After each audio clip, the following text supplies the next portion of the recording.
Kita juga sudah tersambung bersama dengan Bupati Poso, Pak Darmin Sigilipo. Selamat pagi, Pak Darmin. Iya, selamat pagi. Salam sehat, Pak Darmin ya. Waalaikumsalam warahmatullahi wabarakatuh. Baik, hujan di Poso, Pak Darmin?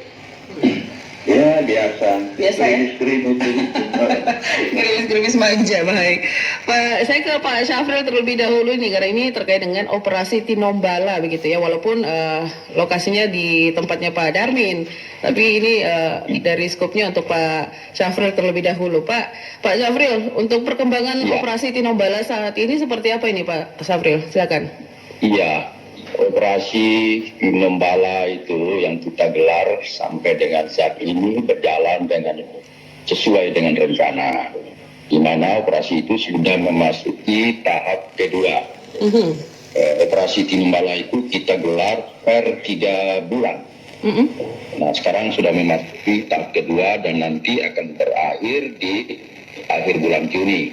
Nah, tentu nanti akan kita lakukan evaluasi lagi untuk apakah operasi itu dilanjutkan pada periode yang ketiga, keempat, dan seterusnya. Tentu itu nanti menunggu hasil evaluasi dari operasi itu sendiri. Tapi kalau untuk evaluasi sebelumnya seperti apa ini Pak? Apakah tidak bisa diambil tindakan yang lebih konkret lagi? Karena sepanjang kopi Anda tadi, para penelpon ini ingin agar operasi Tinombala ini segera dituntaskan, begitu Pak Syafril? Iya, saya kira semua kita berpikir untuk segera menuntaskan operasi Tinombala, termasuk kepolisian. Iya. Apa enggak capek kita itu operasi terus di sana itu? Ya, seperti kita ketahui, operasi itu sudah berjalan lebih dari 20 tahun ya. Sejak pasca terjadinya kerusuhan di Poso itu sampai dengan sekarang. Iya. Nah, tentu ada persoalan ini. Masyarakat tentu bertanya-tanya kenapa operasi itu tidak bisa berakhir, tidak berhenti. Termasuk pertanyaan saya ketika saya dulu baru masuk ke sini. Nah, setelah saya sampai di sini, menjadi kapolda di sini dan mempelajari semua data-data, baru saya rupanya bisa menjawab. Termasuk juga kecurigaan masyarakat bahwa operasi Tinombala itu dibuat sebagai objek proyek misalnya. Nah, iya. Saya ingin menyatakan itu tidak benar sama sekali. Saya kira tidak ada orang seperti saya itu hampir tiap minggu terbang pakai helikopter melintasi Gunung Biru itu. Ya, ngeri-ngeri sedap juga itu. Ya. Termasuk juga kalau tidak bisa terbang, saya jalan darat 5 jam bolak-balik itu. Belum lagi personil yang di sana itu ya, tidur di hutan itu. Kena hujan, kena dingin, gigit nyamuk dan lain sebagainya. Ini kalau untuk personilnya MIT sendiri yang terdata sisa berapa ya Pak Kapolda? Bagaimana? Halo? Untuk personil dari MIT sendiri yang masih dilakukan pengejaran ini ada berapa? Ini saya ingin cerita dulu ya, supaya nanti nyambung gitu. Jadi tidak berhentinya operasi Tinombala ini disebabkan oleh produksi teroris itu yang berada di bawah tidak berhenti. Jadi saya ingin menunjukkan data dari tahun 2011 sampai dengan 2020 ya. Pada tahun 2011 itu jumlah DPO-nya yang di atas gunung itu ada 11. Di dalam operasi Tinombala ditangkap 4 orang. Kemudian juga terjadi penangkapan yang di luar DPO. Di luar DPO itu ada 7 orang, yaitu mereka-mereka yang akan bergabung di atas gunung itu. Dan mereka-mereka yang membantu membawa peralatan-peralatan. Seperti membawa bahan peledak KN-3, membawa mesiu, membawa macam-macam peralatan untuk mendukung kegiatan di atas itu. Nah, kemudian di 2012 itu ada 7, tadi 11 ditambah 4 menjadi 7. Tinggal 7. Tapi tidak ada penangkapan di tahun itu di DPO-nya. Tapi di non DPO-nya ditangkap 7. Ya, kemudian tahun 2013 dia naik lagi dari 7 menjadi 24. Nah, ada berarti banyak yang naik lagi. Kemudian ditangkap 4 DPO. Kemudian di luar DPO ada 3 yang ditangkap. Ini orang-orang yang akan bergabung dan orang-orang yang membawa barang-barang itu tadi yang mensuplai kebutuhan di atas itu. Tahun 2014 turun lagi dia 20. Kemudian DPO ditangkap 2. Sedangkan penangkapan di luar DPO itu ada 25 orang. Jadi bayangkan tuh 25 orang itu orang yang siap naik ke atas dan membawa peralatan itu. Kemudian tahun 2015 itu turun menjadi 18 orang. Ditangkap 5. Di luar DPO ditangkap 23 orang. Ya. Nah, ini yang paling berat ini di tahun 2016 itu menjadi 41 orang. Sementara ditangkap DPO-nya dalam operasi itu 32 orang. Yang non DPO-nya 6 orang. Tahun 2017 itu jumlahnya turun karena penangkapannya banyak menjadi 7 orang. Ya, sedangkan ditangkap di luar DPO itu ada 10. Di tahun 2019 posisinya 10 orang. Ditangkap 3. Ya, ditangkap di non DPO-nya 18. Nah, ketika saya tempo hari serah terima dengan Pak Lukman, itu dilaporkan kepada saya 10. Tetapi berjalan waktu ketika kita lakukan penangkapan yang 2 orang yang hidup itu, ternyata di atas itu ada 18 orang. Nah, dalam operasi sekarang ini, yang kita gelar sudah 2 tahap ini di tahun 2020, kita sudah menangkap 5 DPO. 5 DPO, baik. 3 ditangkap tertembak mati, 2 ditangkap hidup, 17 ditangkap yang ingin bergabung ke atas dan yang membawa segala macam peralatan termasuk bahan-bahan peledak untuk dibuat bom di atas di sana itu. Jadi kalau kita total saja dari tahun 2011 itu penangkapan yang sudah dilakukan itu sudah sangat banyak, sudah 172 DPO. DPO dan apa tadi non DPO. Jadi saya ingin mengatakan kalau seperti ini tentu operasi Tinombala ini tidak akan berakhir. Di mana persoalannya di bawah itu. Kalau yang di atas operasi Tinombala itu sudah menurut saya sudah luar biasa hasilnya. Kita lihat di tahun 2018 itu tinggal sedikit 7. Ya, tapi naik lagi. Apa artinya itu? Pabrik di bawahnya itu yang tidak terkelola dengan baik. Nah, inilah saya ingin mengajak semua pihak untuk menyelesaikan ini secara komprehensif. Jadi operasi Tinombala itu baru bisa kita hentikan apabila semua teroris yang ada di Poso itu, baik yang berada di atas gunung maupun yang berada di bawah itu ditangkap, diselesaikan masalahnya. Itu yang tidak terjadi. Sekarang yang terjadi itu hanya proses kita saja, penegakan hukum saja menangkap mereka yang di atas itu. Sementara di bawah tidak digarap. Nah, persoalan di bawah ini kan bukan persoalan polisi sendiri, ini banyak hal. Mesti contoh, ada kelompok-kelompok di sana yang memang membina teroris. Ada pesantren yang tidak jelas, yang tidak ada izinnya, tidak jelas kurikulumnya, tidak jelas bahan ajarnya, tidak jelas pengajarnya, tidak jelas kitabnya. Itu bagian siapa itu yang melakukan pengawasan itu? Itu tentu bagian pemerintah, termasuk pemerintah daerah. Itu.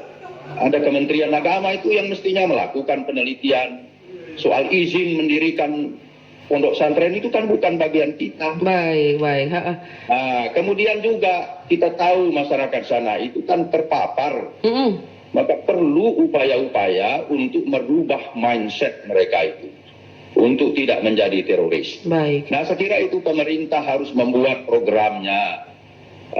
Misalnya program pendekatan dengan ekonomi, bagaimana mereka itu misalnya diberikan pelatihan, bagaimana dia bertani dengan baik, diberikan bibit misalnya dibantu. Tapi kita coba konfirmasi ya sama Pemda Poso ini Pak Syafril ya. Nah, itu saya minta, itu yang selama di bawah ini tidak dikelola dengan baik, maka operasi Tinombala ini tidak akan berhenti. Baik, coba kita konfirmasi nih. Operasi Tinombala sesederhana itu. Iya. Baik, saya coba konfirmasi ke Pak Darmin dulu nih Pak Syafril. Saya selesaikan dulu, biar nanti baru Pak Bupati. Saya ingin menyampaikan dulu, supaya kita paham menunya dulu ya. Baik. Boleh? Silakan. Jadi kita tuh tidak melihat operasi Tinombala itu hanya di Poso, ya. Coba Anda bayangkan 600 kombatan mantan ISIS itu sekarang gimana keberadaannya itu. Gimana Itu ini? yang menjadi pekerjaan kepolisian itu. Jadi bukan hanya Tinombala itu. Baik. Kalau Poso ini jangankan kita hentikan operasinya, kita kendorkan saja sedikit itu sudah banyak yang lain di atas. Apalagi kalau diberhentikan, tidak diselesaikan masalahnya. Iya. Nanti Poso itu akan menjadi arena lagi nanti. Kita ketahui bahwa teroris yang ada di Poso itu bukan orang Poso saja. Ada orang NTB di situ, orang Bima. Baik. Ada orang dari Maluku di sana. Ada orang dari Banten di sana. Nah, saya sekarang masih melakukan upaya-upaya untuk mendeteksi kemana itu yang 600 kombatan ISIS itu. Sekarang itu yang di luar negeri itu. Meskipun pemerintah menyatakan tidak berkeinginan untuk mengembalikan mereka, tapi kan tentu mereka tidak tinggal diam. Mereka akan mencari jalan-jalan masuk. Nah, jadi saya ingin mengatakan selama masih ada teroris di Poso itu, yang di atas gunung, yang di bawah itu menjadi magnet untuk teroris-teroris yang lain itu masuk ke Sulawesi Tengah ini, bergabung di Sulawesi Tengah ini. Baik. Maka upaya dari kepolisian itu kita lakukan seperti saya sudah meminta kepada semua penerbangan itu untuk menyampaikan laporan semua manifest orang datang ke sini. Termasuk mengawasi di pelabuhan-pelabuhan yang pelabuhan tikus itu untuk mendeteksi orang-orang masuk. Melakukan razia di perbatasan-perbatasan itu. Ya, untuk mendeteksi orang-orang tadi masuk. Jadi begitu, jangan dilihat operasi Tinombala itu sederhana begitu, tidak. Maka kemarin dalam unjuk rasa di Poso itu saya dengar ada yang minta operasi Tinombala itu dihentikan. Itu maksudnya apa? Iya. Ingin membiarkan Poso itu menjadi arena teroris di situ, maksudnya itu. Supaya terjadi lagi rusuh di sana. Baik. Saya agak untuk mencurigai orang itu yang meminta menghentikan operasi Tinombala di Poso itu apa maksudnya itu? Ya, kita ingin membiarkan Sulteng ini menjadi daerah arena teroris apa?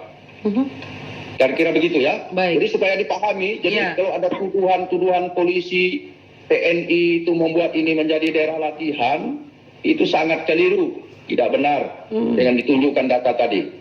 Jadi yang perlu dilakukan itu di bawah itu dibersihkan. Baik. Ya, pesantren yang tidak beres, yang tidak jelas itu supaya ditertibkan oleh pemerintah daerah misalnya gitu, dicek izinnya oleh Kementerian Agama, dicek itu kurikulumnya, bahan ajarannya, dosennya, kitab apa yang dipakai di sana itu, termasuk kelompok-kelompok yang membina teroris itu. Baik. Nah, itu kan tidak bisa polisi dengan TNI sendiri, kita tidak ahli di bidang itu. Iya. Nanti kalau dilemparkan ayat-ayatnya kepada kita kan kita nggak bisa jawab itu.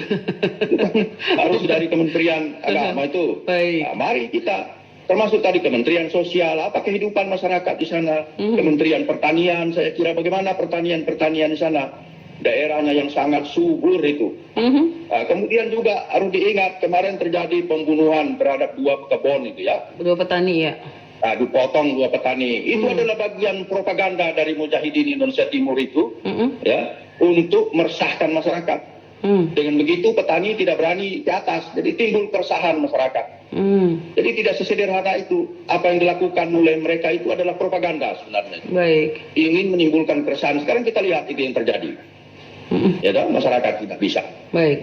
Nah, kemudian saya ingin juga menjelaskan bahwa beberapa insiden terjadi itu ya, itu adalah ekses sebenarnya.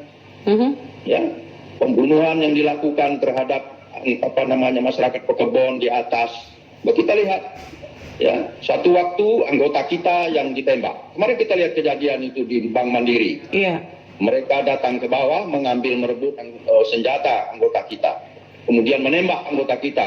Syukur anggota kita itu tidak tertembak di dada sebelah kiri, tertembak di dada sebelah kanan. Baik. Yang sampai sekarang itu masih belum bisa bernapas dengan baik.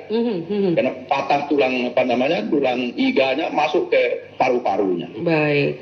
Ya, baru kemarin hari Sabtu kemarin setelah kejadian yang 2 di atas itu tertembak lagi anggota kita. Kena lagi ini nasib saja baik. Bahu pada dada sebelah kanan. Tapi kan tidak ada orang yang ribut, orang yang membela kalau polisinya tertembak, kalau petugasnya tertembak. Tidak ada yang meributkan itu. Dia sekarang masih dirawat di rumah sakit itu. Belum lagi dulu yang dibunuh itu setelah melakukan sholat. Musola dibunuh, dicencang di situ. Apa ada yang meributkan? Tidak ada. Baik. Jadi saya ingin mengatakan bahwa apa yang terjadi itu adalah ekses dari perbuatan mujahidin itu, teroris mujahidin itu yang ada di Poso itu. Itu ekses yang terjadi.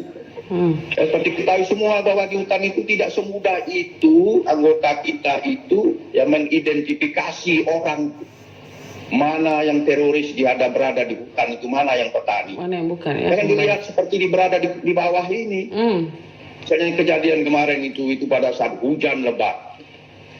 Ya. Baik. Bagaimana mengidentifikasi, membedakan petani dengan teroris yang berada di atas itu sama. Baik, Contoh kemarin hari Sabtu yang baru saja terjadi.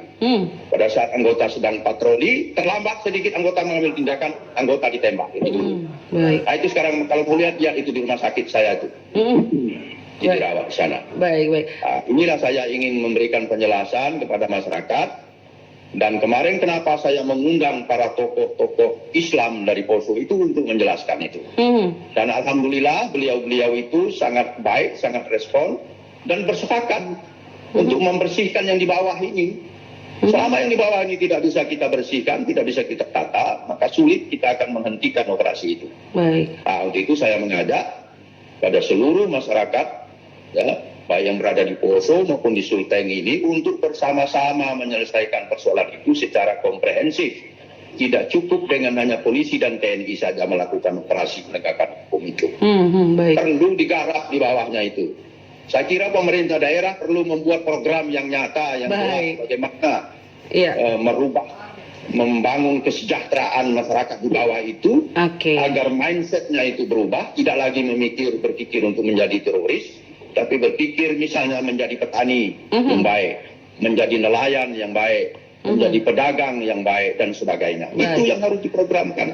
Jadi harus ada program khusus. Baik, kita kasih kesempatan juga Pak Darmin ya, Pak Syafril. Baik. Sementara ya. Saya ke Pak Darmin terlebih dahulu nih. Pak Darmin. Ya, selamat pagi. Oke, selamat pagi.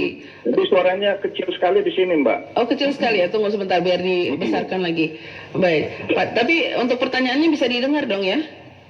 Iya, bisa. Oke, tadi kan Pak Kapolda juga sudah menyampaikan untuk bagaimana tatanan di bagian bawah ini mungkin kalau di gunung urusan mereka lah begitu ya, tapi untuk di Posonya sendiri mungkin dari pemerintah setempat. Dukungan dari Pemda Poso untuk operasi Tinombala ini seperti apa, Pak Darmin? Iya, saya ucapkan selamat pagi dulu. Assalamualaikum warahmatullahi wabarakatuh. Waalaikumsalam. Selamat pagi juga kepada senior saya ini Pak Kapolda, mohon izin Pak Kapolda. Selamat pagi Pak Bupati. Siap. Jadi memang menyelesaikan masalah yang ada di Poso ini sangat sulit sekali, Mbak. Sangat sulit sekali. Karena kita harus menyelesaikan ini secara holistik juga, komprehensif seperti tadi yang sudah disampaikan oleh Bapak Kapolda. Juga harus diimbangi dengan secara holistik. Semua diharapkan itu semua kementerian membantu. Tidak hanya mungkin daerah. Kalau hanya daerah, Kabupaten Poso kita juga memiliki keterbatasan Kabupaten Poso. Kita lagi bangkit, kita berusaha untuk membangun daerah ini dengan keterbatasan yang ada. Dan ini harapan saya juga mudah-mudahan bisa melibatkan dari pusat, dari kementerian yang ada untuk membantu bersama-sama. Sebenarnya perjuangan untuk ke arah sana itu sudah beberapa kali kami sampaikan ke pusat, ke Kementerian Sosial dan lain sebagainya untuk membantu kita yang ada di daerah ini. Karena memang kalau kita melihat bahwa tadi sudah juga dijelaskan oleh senior saya Pak Kapolda, ini kelompok ini kan sudah ada kurang lebih sekitar 20 tahun. Iya. Yang menamakan dirinya itu Mujahidin Indonesia Timur. Dan kalau kita di Poso ini saat ini sudah berubah, kita namakan ini kelompok radikal bersenjata. Yang mana ini sudah berdaulat, mereka mengatakan bahwa mereka adalah kelompok ISIS. Bayangkan Mbak, kelompok ISIS yang ada di Indonesia, Sulawesi Tengah, yang ada di Poso. ISIS ini kan musuhnya dunia, bukan hanya musuhnya Indonesia, musuhnya dunia. Nah, sehingga harapan kami masyarakat Poso, pemerintah daerah bersama para tokoh yang ada, baik itu tokoh muslim, tokoh agama yang ada, Kami sangat menginginkan negara itu betul-betul hadir di tanah Poso. Kami sangat apresiasi dengan apa yang sudah dilakukan oleh aparat, terutama dari kepolisian, dari Brimob. Mereka begitu berusaha meninggalkan keluarganya, melaksanakan tugas, dan tugas ini memang tidak mudah. Iya. Secara pribadi, untuk pemerintah daerah, dengan aspirasi yang sudah disampaikan oleh masyarakat, lewat tokoh-tokoh agama yang disampaikan lewat DPRD, kemudian DPRD menanyakan kepada kami pemerintah daerah apa saja yang sudah dilakukan oleh Pemda, pemerintah daerah untuk masalah ini. Kami sebenarnya sudah berusaha untuk menyampaikan ke Pak Presiden. Jadi kalau bisa ini Mbak ya, tolong dibantu teman-teman kita dari Polri, dalam hal ini Brimob yang sedang melaksanakan operasi Tinombala itu, dibantu diperkuat dengan pasukan TNI. Jadi ada gabungan di situ Mbak. Mudah-mudahan dengan adanya pasukan gabungan yang akan turun membantu bersama-sama dengan Polri, dengan Brimob, ini masalah di Poso ini bisa cepat tuntas. Karena kalau saya melihat taktik yang digunakan oleh kelompok radikal bersenjata ini, mereka menggunakan taktik gerilya. Jadi kalau kita mau melawan orang-orang yang melaksanakan taktik gerilya, tentunya harus menggunakan anti gerilya begitu. Dan saya rasa teman-teman dari TNI juga bersama-sama dengan Polri nanti, apabila nanti menggunakan taktik gerilya, saya yakin ini kalau dilihat dari pengalaman beberapa waktu yang lalu, pernah ada satuan gabungan, itu tidak lama itu selesai. Kita di sini menyadari bahwa kelompok yang ada di atas itu sebenarnya bukan, sebagian besar itu bukan orang Poso, itu orang-orang dari luar sana. Saya pada saat kejadian, pada saat ada masyarakat kita yang dipenggal ya, untuk terpisah kepala dengan badannya, itu saya ketemu dengan keluarganya, dengan masyarakat di sana. Saya bertanya kepada istrinya, kepada anaknya. Jadi begitu sangat memprihatinkan. Di sana itu bisa dikatakan itu daerahnya sangat subur. Jadi dengan kejadian yang sudah berlangsung kurang lebih 20 tahun ini, wilayah yang berada di 3 kecamatan di sana itu, ada 3 kecamatan di Poso Pesisir. Baik itu Poso Pesisir Utara, Poso Pesisir, dan Poso Pesisir Selatan, itu sangat-sangat berdampak sekali.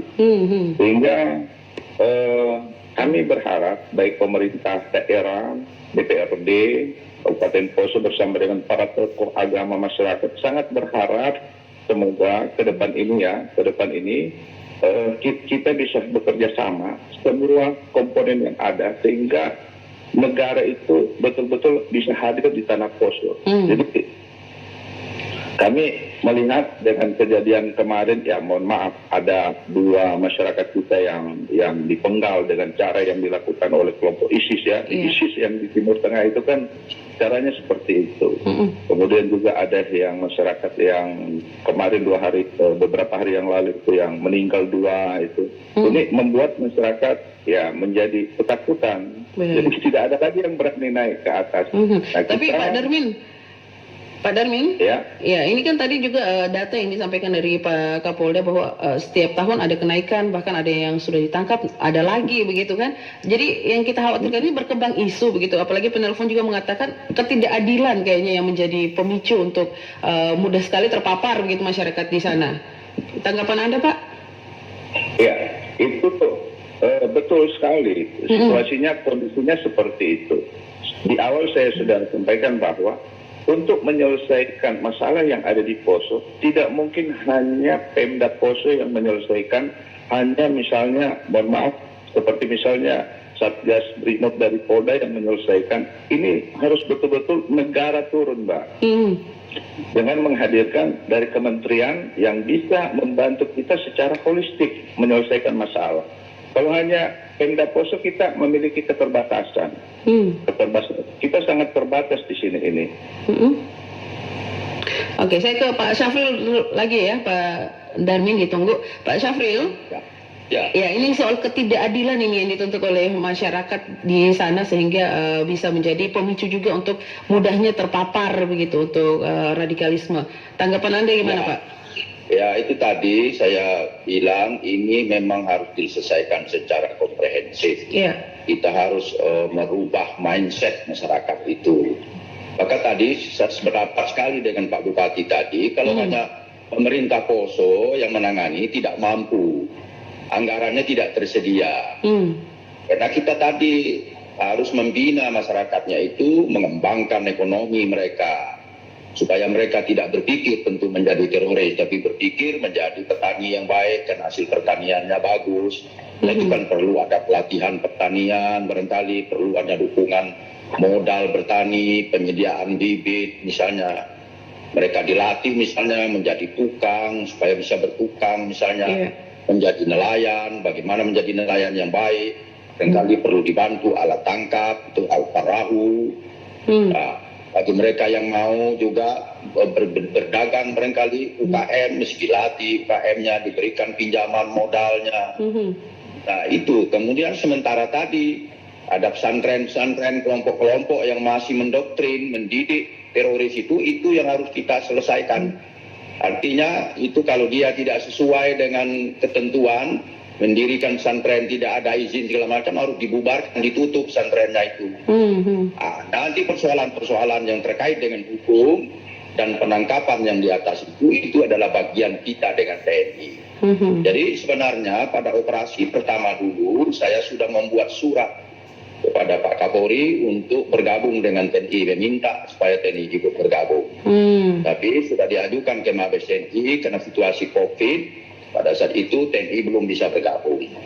Nah untuk operasi yang ketiga, saya sudah meminta lagi dan Pak Kapolri sudah membuat surat kepada Panglima TNI untuk meminta TNI bahkan meminta pasukan khusus untuk bergabung dengan kita. Nah, tetapi sekali lagi penyelesaian di atas itu jika tidak diikuti dengan penyelesaian yang di bawah itu tidak akan pernah terjadi. Selesai nanti. Seperti data kita lihat tadi pada tahun 2018 itu sudah sedikit, tapi kemudian naik lagi karena di bawahnya ini. Kan tidak mungkin juga operasi di atas itu kita teruskan terus-terusan. Anggota itu kan capek juga dia. Ya. Habis juga energi kita, anggaran juga habis. Nah ini kuncinya itu menyelesaikan yang di bawah, itulah paling kuncinya kalau kita ingin menyelesaikan persoalan ini. Oke, ini tadi soal anggaran juga ini Pak Syafril ya, banyak juga masyarakat yang mempertanyakan setiap perpanjangan pasti ada lagi anggaran yang dikucurkan, itu mau sampai kapan katanya begitu ya.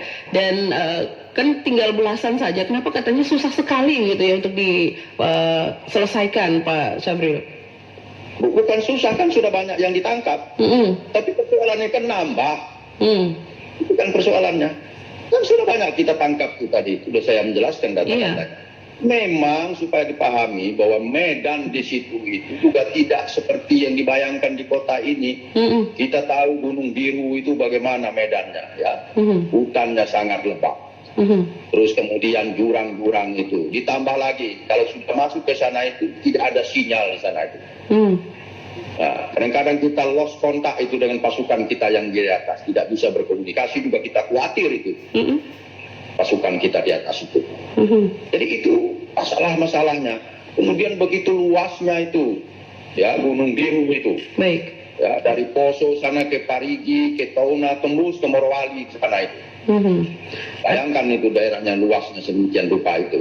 Baik. Maka tadi itu Pak Bupati mengatakan itu adalah pola gerilya, itu yang sekarang sedang kita kembangkan karena luasnya wilayah itu. Mereka bisa berada di suatu titik, nanti 2 hari kemudian berada di tempat lain lagi. Ya, memang kita pahami jelajah mereka itu memang hebat ya, karena mereka menguasai di gunung itu, sudah terlatih di gunung itu. Nah, jadi bukan tidak ada hasilnya. Sekali lagi penangkapan yang kita lakukan sudah banyak. Andailah kata itu tidak ada lagi yang naik, saya pikir dalam 1 kali 2 operasi lagi akan habis. Kalau tidak ada yang naik, dengan catatan tidak ada yang naik lagi ya. Nah persoalannya itu yang naik itu, yang membuat operasi ini tidak bisa habis. Oke, berarti kita perjelas lagi. Baik, kita perjelas lagi Pak Kapolda bahwa ini bukan settingan begitu ya untuk kucuran anggaran begitu ya. Soalnya masyarakat menuntut seperti itu, jawaban dari Pak Kapolda dan juga Pak Bupati. Ya, berharap kalau misalnya itu bisa kita selesaikan, bisa kita dapat, operasinya itu harus kita alihkan menjadi operasi sosial misalnya di bawah. Kalau di atas itu sudah selesai, di bawahnya ini kita dikendalikan, maka operasinya diharapkan untuk pemulihan recovery masyarakat. Oke. Pak Kapolda, tadi juga ada solusi begitu yang ditawarkan sama masyarakat, apakah nanti bisa digunakan soal untuk duduk bersama begitu Pak Kapolda, bersama dengan Pak Ali Kalora misalnya atau siapa begitu dari MIT-nya sendiri, apakah itu memungkinkan? Iya, saya sudah menawarkan, saya sudah mengundang, tapi saya tidak perlu jelaskan. Saya sudah meminta kalau kelompok atas itu mau bernegosiasi, saya tunggu. Iya. Menyerah diri dengan baik-baik. Kita akan bernegosiasi apa yang bisa kita lakukan demi menyelesaikan persoalan Poso itu dengan tuntas. Saya sudah punya tim itu yang saya minta untuk berhubungan dengan mereka. Nah, tapi sampai sekarang belum ada jawabannya dari mereka. Masih terus melakukan kegiatan-kegiatan di atas itu, membunuh para petani-petani yang tidak bersalah. Saya sudah membuka ruang selebar-lebarnya untuk kita bernegosiasi. Demi menyelesaikan persoalan ini secara komprehensif untuk kepentingan masyarakat, bangsa, dan negara. Mari kita bernegosiasi. Baik. Ya, saya membuka sekali Tuhan. Sangat senang bagaimanapun ini manusia. Ya, coba bayangkan, baikkah itu apakah dari kita petugas yang korban mati, dari masyarakat termasuk mereka yang mati, itu sebenarnya kan tidak kita kehendaki. Tindakan yang kita lakukan di atas itu kan karena terpaksa. Kalau pasukan tidak menembak mereka, mereka menembak pasukan. Kan itu masalahnya. Jadi sebenarnya kita tidak menghendaki ada korban nyawa. Baik dari mereka, ya, dari kita maupun dari masyarakat. Apalagi masyarakat. Sangat tidak kita kehendaki gitu loh. Nah, itu kira-kira. Tadi ya Pak Syafil, ada juga masukan mungkin dari masyarakat, kenapa tidak melibatkan Kopassus misalnya begitu, atau tokoh masyarakat yang memang mengenal Medan seperti itu? Ya, kan saya bilang tadi, saya sudah meminta dari TNI, bahkan meminta pasukan khusus. Nah, ini kan itu tidak bisa tuh, bukan kewenangan kita. Itu dari TNI yang akan menentukan ya. Baik. Sementara juga saya kan sudah mengundang seperti kemarin tokoh-tokoh agama Poso. Semua mereka sependapat bahwa penyelesaian itu harus dibawa. Jadi pesantren-pesantren yang tidak beres, di bawah yang tidak ada izin itu supaya dilakukan audit, itu keputusan mereka kemarin. Karena memang sumbernya dari situ. Jadi harus diaudit. Kemudian saya sendiri sudah melakukan komunikasi dengan Kepala BNPT, Pak Boy Rapli, untuk bagaimana BNPT itu menjembatani tadi apa yang dikatakan Pak Bupati itu, melibatkan semua kementerian ini. Tidak cukup memang Sulteng ini saja. Itu harus dilibatkan dari kementerian tadi, misalnya Kementerian Pertanian, Kementerian Kelautan tadi, kementerian yang menangani bidang ekonomi, Kementerian Agama, itu harus kita libatkan. Nah, itu tentu ada pada BNPT. Makanya saya mencari waktu untuk bisa ke Jakarta dalam kondisi COVID ini untuk berdiskusi dengan BNPT, dengan pihak-pihak terkait. Dan itu sudah saya laporkan kepada Pak Kapolri, dan Pak Kapolri sangat mendukung upaya penyelesaian secara komprehensif itu, supaya persoalan Poso ini bisa diselesaikan. Itu ya. Ya, ini juga ada yang menyinggung tentang rekomendasi tim 9 begitu Pak Syafril. Bagaimana ini untuk tanggapannya? Rekomendasi yang mana nih? Rekomendasi dari tim 9 mungkin untuk perdamaian misalnya begitu, atau duduk bersama seperti itu lagi? Ya, itu tadi saya sudah mengatakan sangat terbuka dan itu lebih baik kita lakukan. Iya. Nah, cuman persoalannya ini, mari kita bersama-sama dulu, kita inisiasi dulu, kan gitu. Makanya kemarin langkah-langkah saya mengundang para tokoh Poso itu untuk mendapatkan masukan dari mereka. Bagaimana? Baik. Saya juga kemarin memberikan penjelasan bagaimana sebenarnya operasi ini berjalan. Persoalannya tidak hanya di Poso, gitu. Tapi ada persoalan lain juga. Jadi saya itu ya tidak hanya di Poso ini, berkoordinasi dengan polda-polda lain itu. Karena tadi orang-orang yang masuk ke sana itu bukan orang Poso saja. Nah, kalau kita nanti operasi ketat di sana sementara di luarnya itu juga masuk juga dia tidak dilakukan. Jadi ini komprehensif. Saya dengan Densus misalnya itu mendeteksi orang-orang yang berada di luar Poso yang bergerak ke sini. ya yang mempunyai hubungan ke sini, yang mendukung pendanaan, yang mujahidin itu di sini. Itu kan menjadi pekerjaan kita itu mendeteksi itu. Baik. Nah, termasuk tadi berpikir sekarang itu bagaimana itu yang 600 itu, kemana itu perginya sekarang? Iya. Yang kombatan ISIS itu. Baik. Itu yang saya yang kita jaga sekarang itu. Jangan sampai mereka itu nanti bergabung di wilayah kita ini. Oke. Yang kita tidak tahu lolos dari mana-mana. Begitu, ya. Oke. Saya ke Pak Darmin lagi nih, Pak Syamril ya. Ini Pak Darmin, untuk perhatian Pemda Poso sama keluarga dan juga pelaku MIT Poso, gimana Pak Darmin? Ya, kita pendekatan dengan mereka setelah kejadian-kejadian yang terjadi, tentunya pemerintah daerah yang harus ikut membantu mereka, keluarga itu. Beberapa waktu yang lalu kan kami juga langsung bertemu dengan keluarga korban. Jadi langkah-langkah itu sudah kita lakukan, dan harapan saya tentunya dari Bapak Kapolda juga sudah menjelaskan panjang lebar situasi kondisi jumlah yang naik ke atas sana ke Gunung Biru itu sebagian besar itu datangnya dari luar poso, Mbak. Iya. Jadi mereka masuk ke dalam poso kemudian naik ke atas.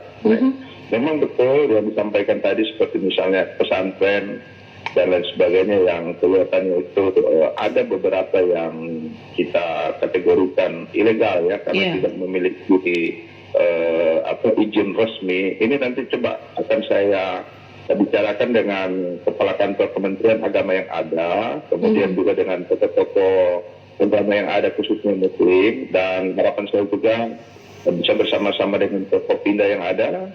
Saya itu Bapak Kapolres, Bapak Dabin, kita mencari langkah yang tepat untuk melakukan apa yang diinginkan oleh tadi Pak Kapolda. Sehingga langkah-langkah itu akan tepat sasaran. Memang selama ini kita belum bersama-sama mencarikan solusi yang terbaik, padahal Satgas yang ada di posko, itu Satgas intelijen juga ada, Mbak. Seperti Satgas intelijen dari BIN, dari BAIS. Tapi ya itulah situasinya seperti ini.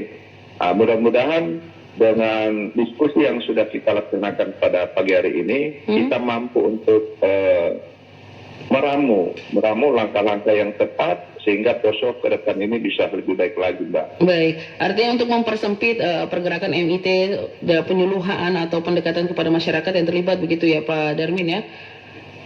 Ya. Tapi kalau untuk perketat keluar masuknya warga ke Kabupaten Poso, ada juga dilakukan?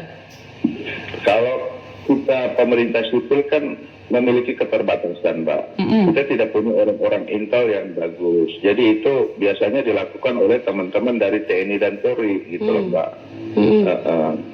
Oke, terus ini juga yang menjadi fokus ini ada Gunung Biru itu ya. Jadi tadi Pak Kapolda sempat sampaikan bisa jadi Poso menjadi tempat yang arena teroris begitu Pak Darmin. Gimana itu? Iya, di sana ini kan kalau bisa saya katakan tidak hanya masalah teroris, ini sudah mereka berdaulat menamakan dirinya itu sebagai ISIS loh ya, Mbak. Kalau hanya bersenjata itu tadi ya. Teroris itu mungkin hal yang tidak terat. Tetapi kalau ISIS ini yang sangat berbahaya. Ini musuhnya bukan hanya musuhnya orang Indonesia, negara Indonesia. Ini sudah musuhnya dunia ini. Ya. Oke, jadi yang pasti untuk keluarga yang belum mendapatkan keadilan masih tetap didampingi sama pemerintah setempat situ ya Pak Darmin ya? Ya, kita lakukan itu, semoga itu bisa membantu, dan wilayah yang berdampak sama sekali dengan kegiatan yang dilakukan oleh kelompok radikal bersenjata ini ada 3 kecamatan ini, Mbak. 3 kecamatan itu ada sekian ribu masyarakat di sana. Kecamatan Poso Pesisir, Kecamatan Poso Pesisir Utara, dan Kecamatan Poso Pesisir Selatan. Jadi sampai dengan saat ini masyarakat oleh aparat dilarang dulu untuk naik ke kebunnya ya. Kan kebun mereka itu kan ada di atas gunung sana. Nah, gunung itu memang sangat subur sekali. Di sana mereka juga kalau dulunya itu bisa mencari damal, rotan. Kalau saat ini sekarang sudah tidak ada yang berani naik. Baik.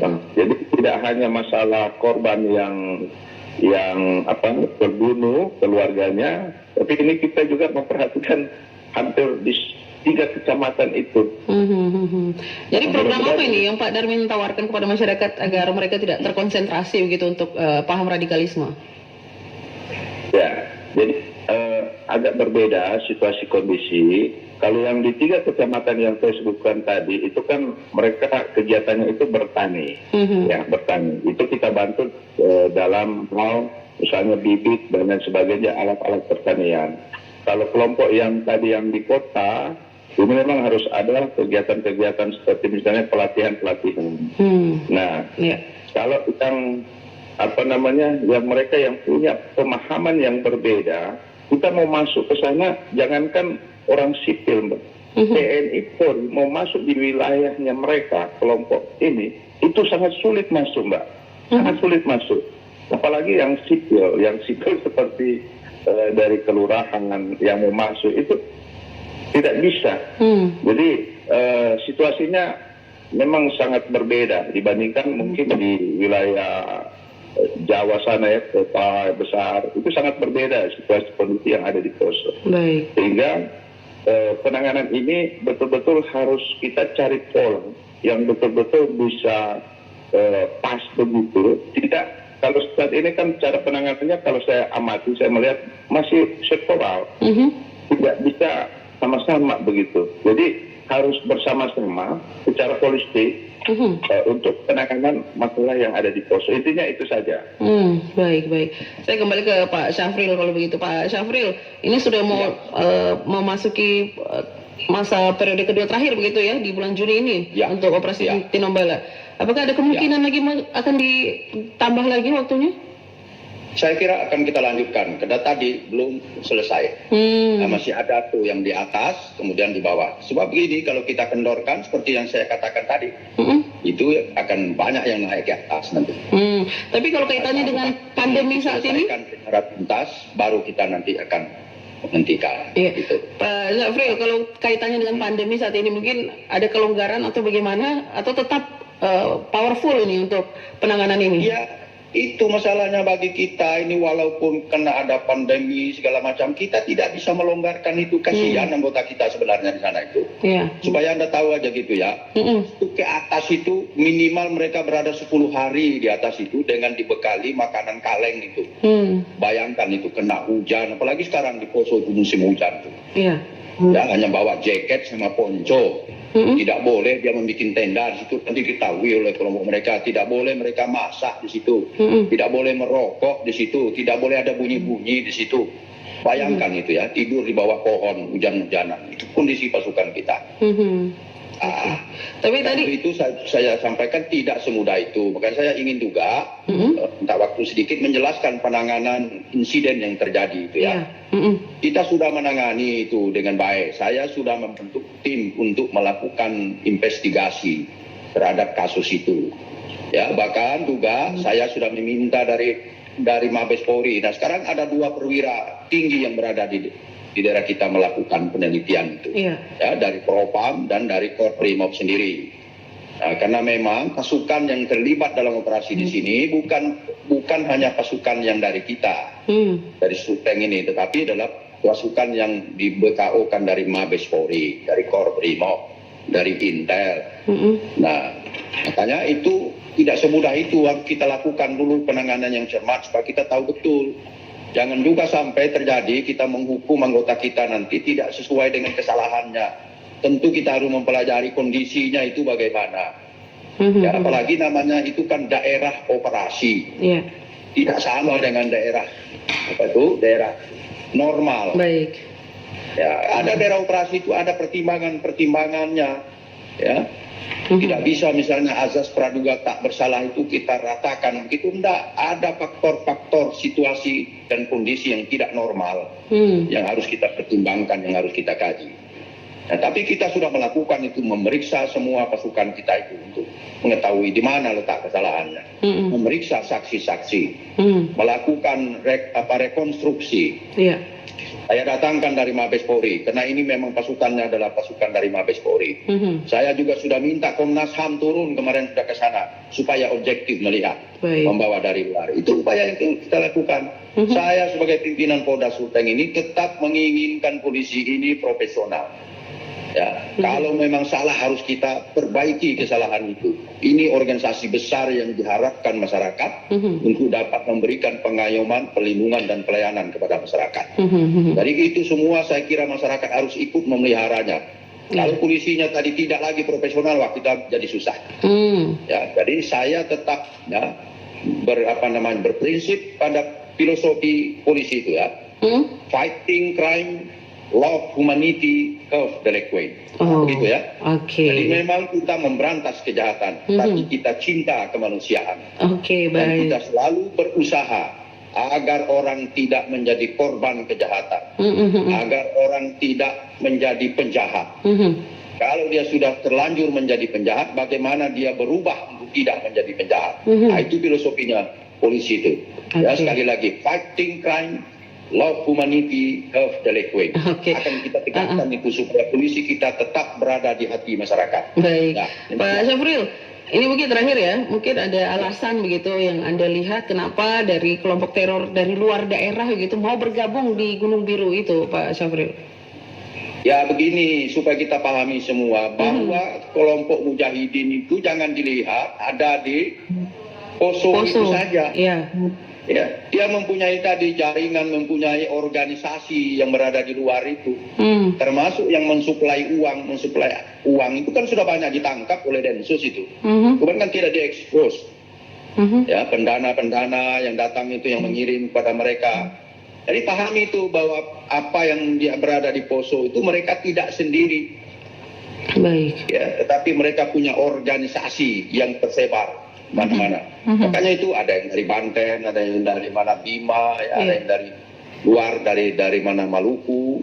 Ya, support-supportnya itu ada yang dari mana, dari Jawa, dari Sumatera. Jadi tidak sesederhana yang kita bayangkan itu. Ini organisasi yang makanya mereka bisa bertahan sekian lama itu.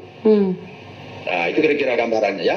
Baik. Ini saya berikan penjelasan, mudah-mudahan masyarakat lebih makin mengerti tentang situasi Poso. Jadi tidak melihat persoalan Poso itu sederhana itu ya. Oke, mungkin sebagai closing statement juga nih Pak Kapolda ya, untuk agar masyarakat tidak mudah terpapar paham radikalisme ini seperti apa? Ya, untuk itu mari kita semua masyarakat bersama-sama ya, masyarakat Poso untuk kita perang menghadapi teroris ini. Ya, yang disebut tadi oleh Pak Bupati itu ISIS itu ya. Ya, kelompok mujahidin ISIS itu. Mari kita bersama-sama. Kemudian tadi mari kita masyarakat di bawah itu saling mengawasi.